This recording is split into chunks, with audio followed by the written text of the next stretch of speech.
Welcome to another episode of the Liberated Woman podcast.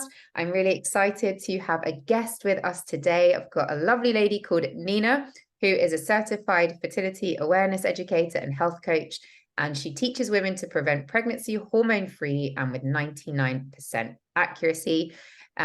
She uses a holistic approach, focusing on nutrition, cycle charting, and lifestyle modifications to help her clients achieve their desired goals. And she's got lots of information on that you can find her online. I'll share all of that information in the show notes, so you can go ahead and click on all of that and check out all her offerings. Welcome, Nina. Hi, thank you so much for having me. I'm excited to chat with you. Yes, such a pleasure. So I would love to hear from you, how you got started with this kind of work, like what drew you into doing this kind of work around fertility and natural cycles and fertility awareness through the natural way of doing things. Yeah. Well, a long time ago when I was a music teacher, we were talking a little bit how we were teachers beforehand. I was really running my body into the ground. I was surviving on iced coffees and not enough food. And I was on birth control at the time. And there was really just a breaking point where my body just could not keep up with my lifestyle. I was struggling with chronic fatigue, debilitating anxiety, cystic acne, gut issues, horrible periods. I mean, you name it. So I had to really take a long, hard look at what I was doing. And it really started because when I went to my doctors to get my blood test and to figure out what was going on, I only was recommended to try a different type of pharmaceutical to feel better. And at that time, I really just it was not aligning with where I wanted to go. So I started doing my own research, changing out my nutrition, deciding to get off of birth control. And it really all kind of fell into place after that. Got really, really passionate about teaching this. And I got my health coaching certification, started coaching women. And then really, I focused in on, oh my goodness, there are so many women who are ditching their birth control. They don't want to be on it anymore. They're feeling better. But here's the issue, they also don't want to get pregnant. Mm. So I got my certification in fertility awareness education to teach women how to do it properly. Because of course you can self-teach it, or and we can get into this. It's very, very different than just following your period app or an algorithm, right? There's special protocols in place to really ensure that efficacy rate of 99% accuracy. So got into that, and yeah, that's where I am now and what I'm teaching, and it's just become a big passion of mine. Amazing. Yeah, I think it's so important to have this awareness, like I remember going on the pill at sort of aged, I must have been about, wow, I'm trying to think back to when I was put on the pill, but it was definitely during my teenage years. And at the time, you used to just go to the family planning clinic and they would just offer you the pill for free in Yep. the UK. And they didn't really kind of tell you much about it. They just told you how to take it. They didn't really tell you what was involved. I don't remember hearing about any side effects from it or what it No. could do to my body. And I think I was on the contraceptive pill for around about, yeah, I think at least 8 years, 7 or 8 years. And I Hmm. made the decision to come off of it when I lived abroad in Singapore. It was actually impossible to get the pill there without going to the doctor and getting a prescription. And then you had to pay for the pill. And I don't think my insurance at the time covered it or something like that. So I would actually, every time I flew to Thailand, I would go to the pharmacy in Thailand and My buy the gosh. pill over the counter, which is Oh my gosh. like it's insane. And it was like $1. It's so Wow. insane. It was so cheap, like a Singaporean dollar or two Singaporean dollars. So I used to stock up on loads of them when I would fly to Just Thailand. stock up on the pills. Yeah, it's like, I think about it, it's actually insane. And I think I was around about 27 or 28 when I decided to come off the pill. And I remember the first year to year and a half of coming off of it was absolutely horrendous. I Yeah. definitely had, it was like, a come down off of a drug, which essentially it is. I bloated, I put on weight, Yeah. I had really bad, not cystic acne, but like boils under the skin. I felt lethargy, tiredness. I think my hair started to fall out a little bit. Yes. And I think it took me like a good year and a half for my periods to start regulating again. And I've done a lot of work now on womb healing and my cycles, and I'm really in tune with them and I have regular periods. But we're talking about quite a few years for that to be Hmm. the case. And I think so many young girls like me, they're just offered that as a, you know, as a solution to a contraceptive, which has its merits in some aspects, but Right. educated on what it could potentially be doing to their bodies, right? So yeah, I'd love to know your thoughts on that, or how you feel about, yeah, the different options maybe of contraception for young women, Yeah. or the lack of education around it as well, and the lack of awareness of what it can do in your body. I think it's a big issue. And, you know, one of the reasons I got into this work is because we aren't informed. Like when same thing as you, I didn't get on birth control until college. So I was on it, I think, for around 7, 8 years. And I remember that was really the only option talked about. No side effects were brought up. I was actually excited at the time. It felt like a rite of passage. I was like, okay, great. I'm getting my pill. Like, look, I'm an adult now. I don't have to ask my parents. Like, here we go. But it really is doing a disservice for women because we don't realize that that is not our only option. And when we start to feel things like, wow, I don't really, my mental health is struggling a little bit, or wow, my depression got worse since I started the pill. And you ask questions, it's oftentimes not the pill's fault. And I'm saying that in quotations. The doctor's like, oh, it can't be that. Or it can't, why don't you just try an anxiety medication and see if that helps? And so we don't think of the pill as a pharmaceutical that might be contributing to some of the symptoms we're experiencing because of hormonal suppression. Yeah. But sometimes they do affect how we're feeling, and it can affect gut health and can affect all of these other things. So I feel like if more women knew that there are side effects, let's talk about them. You may or may not experience them, but at least you know about them. But also, here's another alternative. And with fertility awareness method, I think we need to be clear that there is ownership of your fertility with it. Like you do have to chart your cycle every day. You have to take your temperature. You know, you have to take some ownership and control over it in order for it to work effectively. But I think if women had the option, then they would at least consider, you know what? I'm in a season of my life where, yes, fertility awareness method is for me.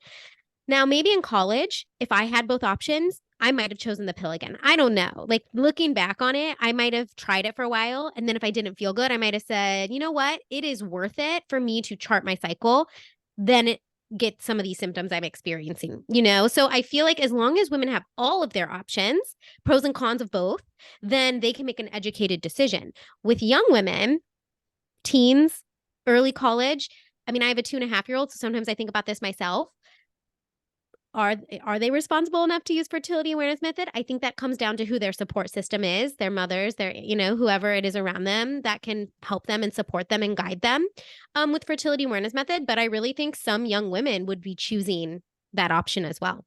Yeah, absolutely. I think it's all, you know, this podcast is called The Liberated Woman because women have options to feel liberated, and part of that liberation is having that informed consent, as you said, or Yeah. like having, you know, when you know your options and you're informed, and not just even from a medical perspective, you know, like I think from a more holistic perspective, and from a, you know, I'm coming from a much more kind of holistic spiritual background than the medical side of things, and obviously there are reasons to go on particular medication if you have particular issues, hormonal, you know, but even with that, like as you said about gut health and looking at your nutrition and lifestyle modifications, you know, and we look at young women today and the type of lifestyles that they lead, the type of food that they are eating. I'm sure you know that, being in the US, like the level of, you know, Yeah. crap in the food, same here in the UK. Like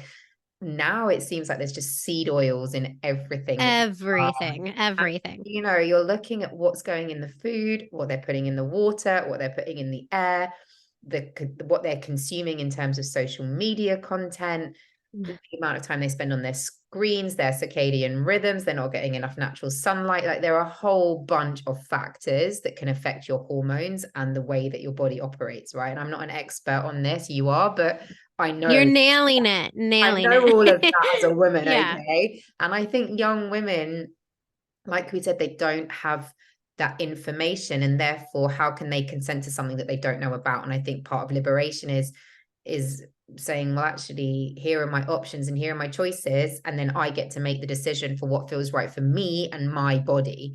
And I think it's quite incredible, really. Like in the UK, I don't know about the US, but in the UK, I think from 14 years old, a girl could just go into a doctor, family doctor, and say, I want to go on the pill.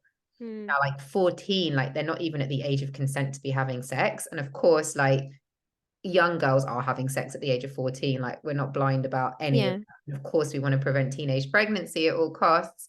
Yeah. However, like at 14, like you said, like are they really mature enough to even understand that? And are they like just Their cycles aren't even mature enough. That's the other problem. oh, A lot of times, young women's bodies take years to regulate, and their estrogen takes time to regulate, and they will have painful, heavy periods. I remember I had painful, heavy periods when I was younger. But if we don't give the body time to regulate and we just shut it down, like years later when they're in their mid late 20s and they want to get off birth control, they've never even experienced, like they don't even, their hormones, their body has changed so much in that time that it's like, wow, we have stunted something so significant for so many years. absolutely. And also like a connection to their feminine, right? Like Exactly. I remember having a conversation with a mum, like a new mum, and she said, like, you know, it's the first time that I've not been on birth control since giving birth to my child, like, you know, since getting pregnant and giving birth to my child. Yeah. And she's like, I didn't realize how disconnected I was from my feminine and like how in my masculine I was, simply because I've never had a real period, because my periods were always pill periods. Yep. Right. And like, so Which is not a real period. which That is is not a real a period. Exactly. withdrawal bleed. Yeah. Exactly. So she was like, oh my God, I'm experiencing like my first bleed since having Ugh. my son.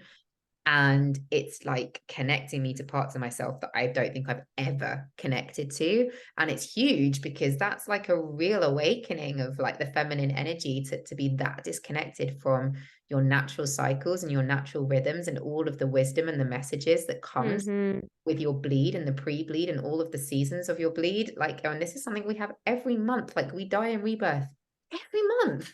That's Yes, insane. and I love that you're talking about the seasons because I talk about them so much with the 4 phases of the cycle and how women's energy is supposed to fluctuate and change, and we can learn to harness those changes. And of course, they can become extreme where we feel unhealthy or our periods are affecting our ability to show up the way we're supposed to. And that's different, right? That's when we need to course correct and see what's going on. But in general, where's our energy, our confidence, our focus? I mean, I'm way more intuitive right before my period. And I always think about this. I'm like, wow, when I pull out my journal and like my tarot cards right before my period, it feels so good. And I sometimes don't even think to do that in the ovulatory phase, but it's like, well, I'm in a different season during my ovulatory phase. But I can't even, when you were mentioning how that client or that lady felt so different, it almost breaks my heart because I think about how many young women and older women out there just have never experienced their true feminine because Yeah. they've been on birth control for so long. Yeah, and it's a difficult one, right? Because like when we're talking about feminine liberation, on the one hand, women were like put in prison for having abortions because they didn't have access to contraception. Like certainly in the UK, I think it was like 60s, around the 60s. Don't quote me on that, but I think it was around that time, like that women, you know, only started having birth control pills and having those options. So there's like the side of the feminine liberation that gets to make decisions and choices. Yes. How society shunned them and shamed them and literally punished them and condemned them like they were witches, you know, for getting pregnant out of wedlock or whatever it was. But on the other hand, it's like, are we really liberating them by offering them something that could potentially mess up their bodies? And like, why is it just their responsibility? Like, surely there's a joint, you know, consent and a joint responsibility. It takes two people to have sex. So I think there's like the two sides to that coin. So it is really interesting. Like we can fight for feminine liberation on that side, but then it's like, what awareness are we actually giving them?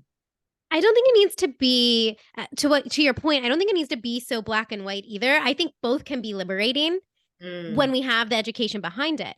Because like I said, in different seasons of life, in college or high school or you know, where pregnancy is not an option and maybe their lifestyle, their maturity, their dedication to fertility awareness method is not there yet, or they know that about themselves, then sometimes you have to take the pros with the cons of hormonal birth control. or the copper IUD. I mean, there's other options. I'm not saying we banish and demonize anyone that's ever, I've been on it, you've been on it, right? But I do think that where the liberation comes in is everyone should know from the time they get their period that there are multiple options. And then, of course, they need to have support systems in place, especially young women need to have support systems in place to chat through those options and decide what's best for them.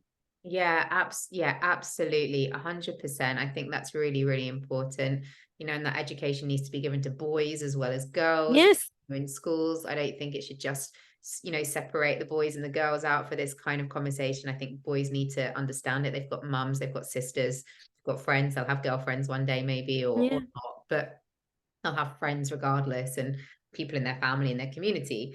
And it is definitely something that everyone needs to be educated on.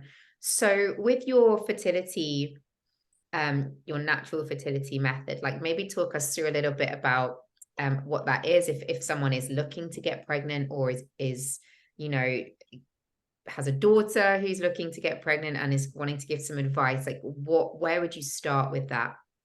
Yeah.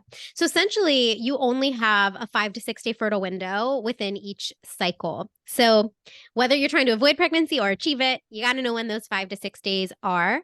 And it's not strictly based on a calendar method, which is where I think people can get confused. If I have a 28-day cycle, I always ovulate on day 14. So that means I'm fertile the 5 days leading up to that, and day 14, the day after. And so where I try to come in is, well, what is the actual signs your body is telling you on a day-to-day basis so that you know whether you are having a fertile day or an infertile day?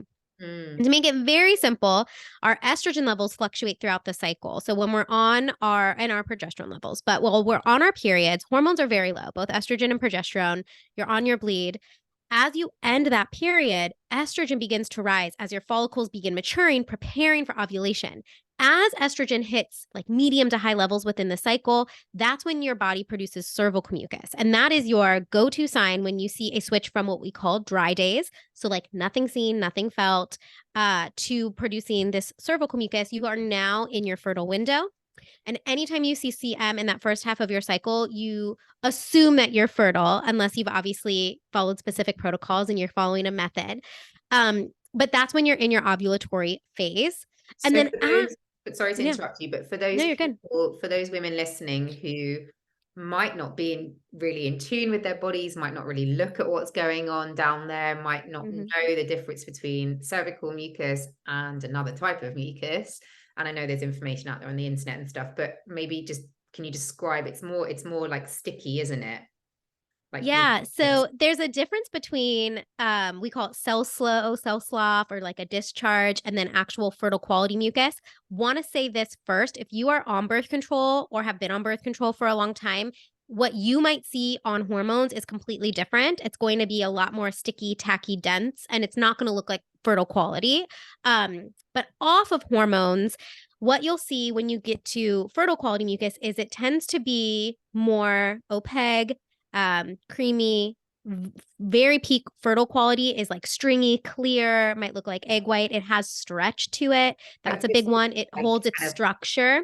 Like rubbery, right? Like kind of viscousy, like it moves. Rubbery will be more of like the non-peak, which is still fertile. And then actually, as you get to more peak quality, it can be so slippery that you know what I mean? Like it's just like very watery, very slippery.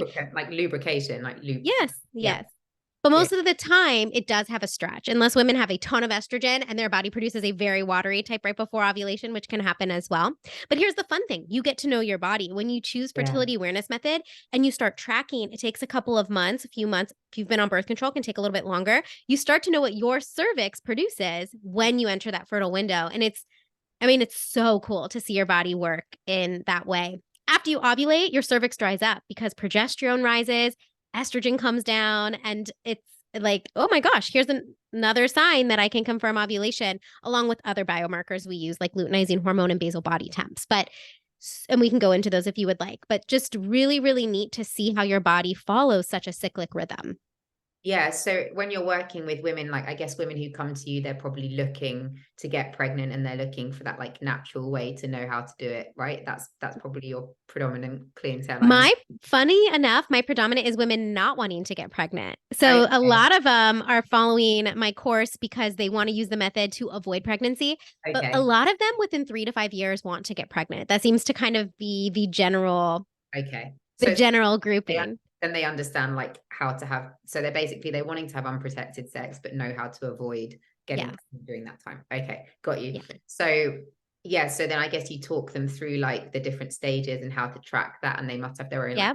tracker. And it is really fascinating because I think, that's not something that we're ever taught to do, is really connect to that part of your body. And I think like even for me, like using and I'm still not a massive fan of it, but like using a moon cup for my period, I'm still not a huge like 100% fan of it because I'm like, well, I'm still putting something up me. I'm still not really sure that that is like optimal for me. But I definitely prefer using it to, I've never used a tampon in my life. Um, Really? That's actually ever, surprising to me. It just never felt right for you. ever, ever. My body was just like Wow. absolute hell no to using a tampon. Wow. My intuition, my body was just like absolutely not. No. Sanitary towels were always what I did use, but don't enjoy using them at all. Like really, Mm-hmm. anytime I ever use them, as if my moon cup is feeling quite difficult or like there's dryness or something. But since having a moon cup, like just every time I empty it, like I get to look at my blood and I get to That's like what's so cool about it. connect with it, right? Sometimes I actually even put it on my face. Sometimes like, my partner puts it on his face. Interesting. Yeah, Cool. like that's really cool. That was really brave of him to do that. Like Yeah. process, but he was like, no, I feel really cool to experience it. He actually had a bit of an ancestral healing response to Oh doing my it. gosh. And it brought up a lot of shame, like around period, like as a man, it brought up a lot of Wow. shame for him, but he was like, this is really helpful. Or sometimes I feed it to my plants, like the blood. A lot of people do that with their Yeah, plants. They water their plants. Yeah. yeah, which is great. But like just even having the option to look at it and be like, oh, what does it look like this time? Or what does it feel like? And just removing the shame around like this is dirty and disgusting and it's in a on a plastic pad and you're wrapping it up and hiding it and Yeah. I putting it in. know. So I think like even that I don't, not we're not taught unless you have a mum, who's really into this and open about it and in conversation and can teach you that most women are not experiencing what it really Mm-mm. looks like or feels like. And so they probably don't even know the difference between the different types of I'm mucus sure. Yeah. when they're ovulating. Like I'm very, very even now, like my partner will come home and be like, you're ovulating, I can tell. Like he knows. Yeah. He's really in tune with it. He's like, Mine oh, does too. yeah. And I think that's amazing. Um, but like it's so many of us probably wouldn't or just don't, and it's so hard to live our lives in this society that's so not set up for women. It's Yeah. still very much on the patriarchal timeline, that it's so difficult for women to continue operating throughout their cycles, the way that they want to, when actually we just need nourishment and rest and like Yeah.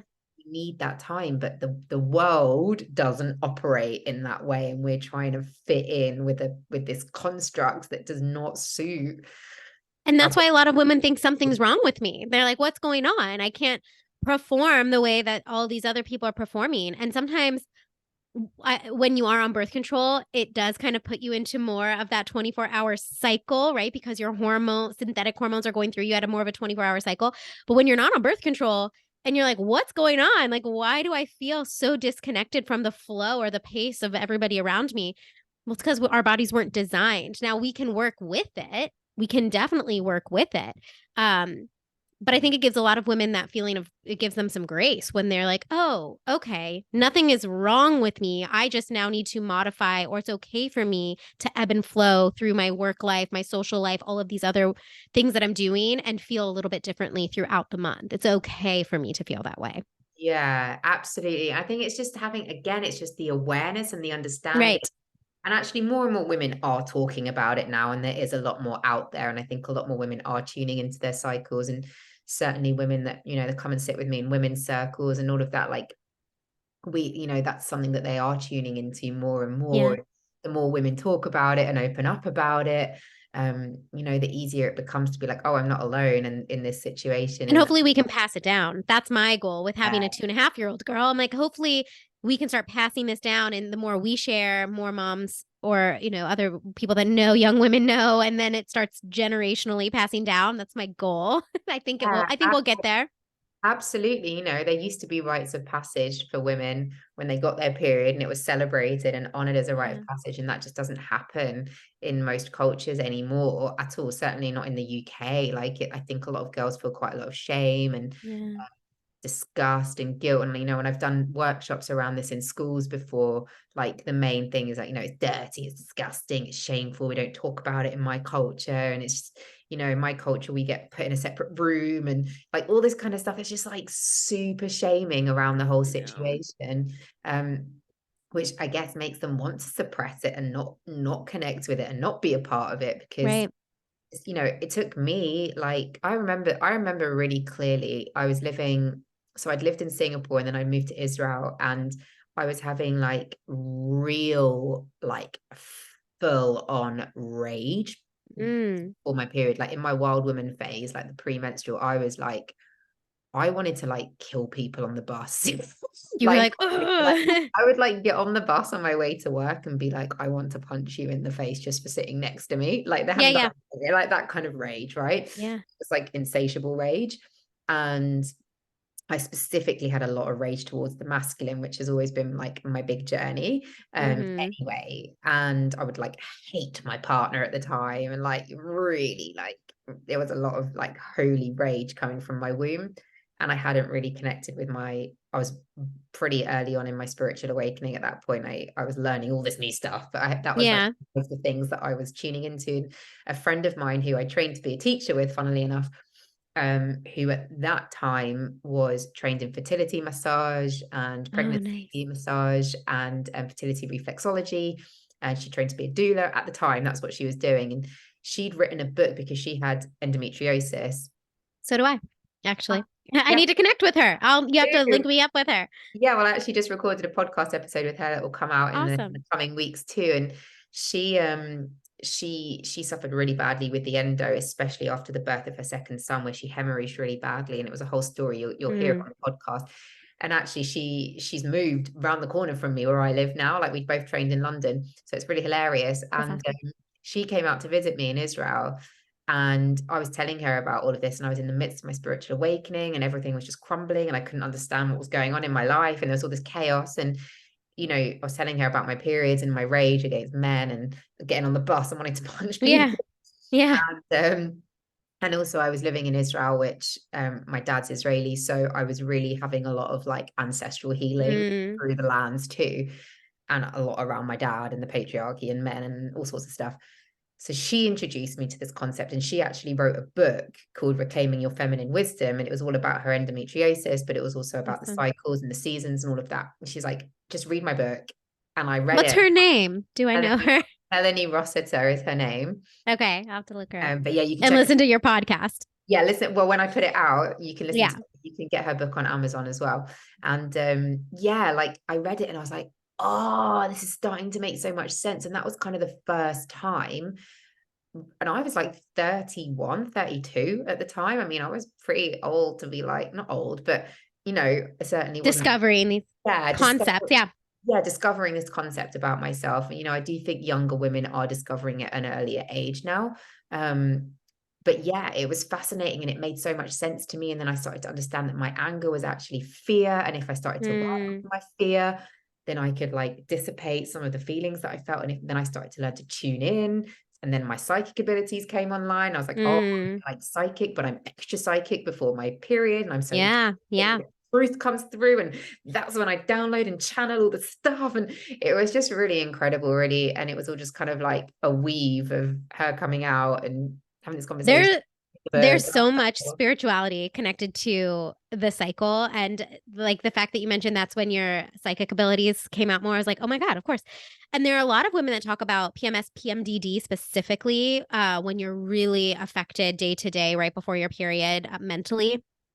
And there's a lot of spiritual connection with that as well. Like, I think a lot of people that do the deep healing work for PMDD do a combination of healing the body, of course, and hormone imbalances and progesterone and food and things like that. But a lot of it also is the emotional stored energy that is bringing up. So it's not always your period or the luteal phase that is the problem for why you're experiencing the symptoms. It's usually like the sign, like this is an issue, and then you have to dig deeper and kind of figure out, ooh, what stirred up during, Yeah. like, these are when your true feelings come out. Absolutely. I mean, some of the stuff that I like I said, every month it's a death and a rebirth. I Yeah. honestly just feel like I go through a ceremony every month with it. And every month I'm like, oh my God, that's just another layer of stuff that's Yeah. come to be worked through. And it's really fascinating. And yeah, I mean, some of the stuff I've alchemized through that time is quite incredible. And the truth that comes through is so real. Yep. It's so real. And if you can learn to work with that and listen to it and actually tune into what your body and your womb is telling you, you can learn so much about yourself, and you can learn how to put more boundaries down, and you can learn how to nourish yourself, and you can learn that, like, in a past life you were burned for this, or like whatever it is. And there's There's just so power in our cycles. There so is much power in power the in cycle. blood, so much Mhm. power in it. And obviously, like, blood has been used as ritual for years. I mean, like, there's power in it. Of course, it carries cells, Yeah. it carries our ancestors, it carries so much, like, history and memory that's stored in there. So of course you feel it, because the memory is coming up, like, at a cellular Mm. level for you to remember it. So it's Hmm. super fascinating. Is there any last thing you'd love to share about this before we wrap up? I feel like we have covered a lot. I think that in the end, it is all about, we said this a million times, awareness and education and knowing that you have this power inside of you when you're ready to kind of activate it.